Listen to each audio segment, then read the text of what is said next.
अध्यक्ष जी आज परेवा गांव में आए हैं। ये अध्यक्ष जी आज भतीजा गांव में आए हैं। एक पंचपान बिरादरी के कमाऊ बेटे की हत्या कर दी गई है। इस हत्या को कैसे देखते हैं? देखिए, जो भतीजा ग्राम सभा में हत्या हुई है, यहाँ के व्यक्ति जब से भाजपा सरकार बनी है, देश में और प्रदेश में सत्तासीन हुई है, या भाजपा के साथ से बिहार में जो सरकार चल रही है, भाजपा सरकार में आए दिन दलितों पे अत्याचार बढ़ता जा रहा है और आए दिन इनकी हत्याएं किया जा रहा है, क्योंकि दलित इनके निशाने पर आ चुके हैं भाजपा सरकार के। ये जहां मर्जी तहां बकरे खस्सी की तरह कटवा रहे हैं, मरवा रहे हैं और किसी तरह अपने लोगों को बचा रहे हैं। और हम तो ये कहना चाह रहे हैं कि हमने इस दौर के अंदाज निराले देखे, फैसला कत्ल का कातिल के हवाले देखे।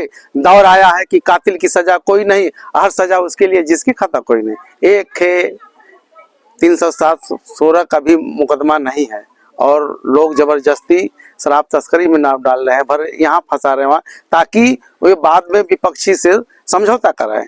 तो इसलिए ये दबाव डाला जा रहा है। कहल जला मारा बड़ियरा रुए न दे। तो ये जुल्म जास्ती की सरकार चल रही है, चाहे वो बिहार की हो चाहे उत्तर प्रदेश सरकार की है। तो उत्तर प्रदेश सरकार के साथ साथ बिहार सरकार से भी ये बहुजन समाज पार्टी मांग करती है कि पीड़ित परिवार के साथ न्याय किया जाए और जो भी दोषी हैं उसको सख्त सख्त दंडित किया जाए। यही बहुजन समाज पार्टी की मांग है। नहीं तो ऐसे ही हत्या चलता रहा तो बहुजन समाज पार्टी अगर सड़क पर उतर जाएगी तो इन लोगों के सारी जिम्मेदारी शासन प्रशासन की।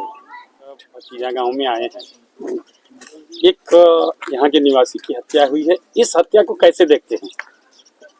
जैसे कि हम लोग भतीजा गांव में एक अपने घर परिवार के लोगों के बीच में अपने आए और हम लोगों को जो इस परिवार की कहानी और हत्या के बारे में जानकारी मिली, उससे हमको ऐसा लगा कि चंदौली के अंदर बकरा और मुर्गा महंगा मगर आदमी की हत्या करना सस्ता। आपने सैयद राजा के अंदर विगत कई दिनों से आपने देखा होगा कि धानापुर में राजकुमार मुटुन यादव की हत्या, औरंगाबाद के प्रधान के नाती का अपहरण और यहाँ घटना। यानी हफ्ते में कोई दिन ऐसा जाता होगा जिस दिन कोई ना कोई घटना ना घटती हो। मैं कहना चाहूँगा इस परिवार का वो एक लाल कमाने वाला और उस परिवार को चलाने वाला था जिसकी हत्या कर दी गई और साजिश के तहत हत्या कि यूपी और बिहार के बॉर्डर पे एक गांव है और इसको लीपापोती करके कि इस परिवार को न्याय ना मिले, इस तरीके से इस हत्या को अंजाम दिया गया। और तो और इस परिवार के दोनों बच्चों पे एक मुकदमा नहीं है किसी तरीके का, 107 से लेकर 53 तक का। उनके ऊपर दारू सप्लाई का भी मुकदमा दर्ज कर दिया गया कि किसी तरीके से परिवार को इस तरीके से दबा दिया जाए कि परिवार अपनी न्याय की लड़ाई ना लड़ सके। मगर मैं इस परिवार के साथ खड़ा होकर कहना चाहता हूँ कि बहुजन समाज पार्टी इनके साथ कंधे से कंधा मिलाकर न्याय दिलाने का काम करेगी। अगर शासन प्रशासन इनकी न्याय की लड़ाई कहीं हम लोगों को जरूरत पड़ेगी तो हम लोग ऊपर बहन मायावती तक भी इनके परिवार की लड़ाई को अवगत करा के इनको न्याय दिलाने का काम करेंगे। और जो शासन बहन जी की सरकार में हुआ करता था कि मौके पर एसपी और डीएम अब तक आके खड़े होकर इनके न्याय दिलाने का काम करते, आजकल शासन और प्रशासन के अधिकारी एसी रूम में एसी चला के सोने का काम करते हैं। क्या कहना चाहेंगे सरकार से? सरकार से मैं ये कहना चाहूँगा कि इस परिवार को आर्थिक मुआवजे के साथ पूरे परिवार की मदद की जाए और जो दोषी हैं उनको सख्त से सख्त कार्रवाई करके सजा दिलाने का काम किया जाए।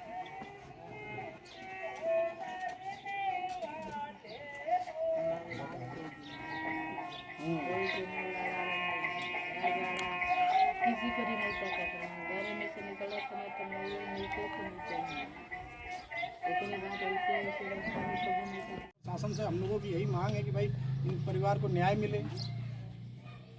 आने कमाने आपके घर में वही एक मात्र साधन थे, जो वो नहीं रहे तो कम से कम परिवार के प्रति कुछ सरकार का न्याय के लिए हम लोग सभी लोग कहेंगे।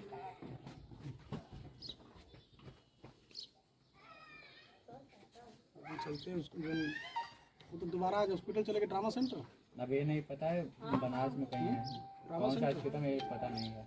नहीं, वो ट्रामा सेंटर ही गए, ट्रामा सेंटर में वो आए थे। तो क्या तबीयत बिगड़ गई थी या कहीं वो दर्द पेन दोबारा चालू हो गया था? कल रात गए थे, ब्लडिंग ज़्यादा हो गई थी तो उसकी वजह से कमजोरी वगैरह से।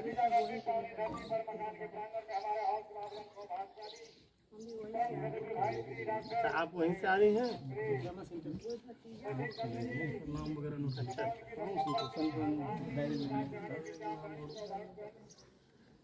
कल से गए हम, उनको कौन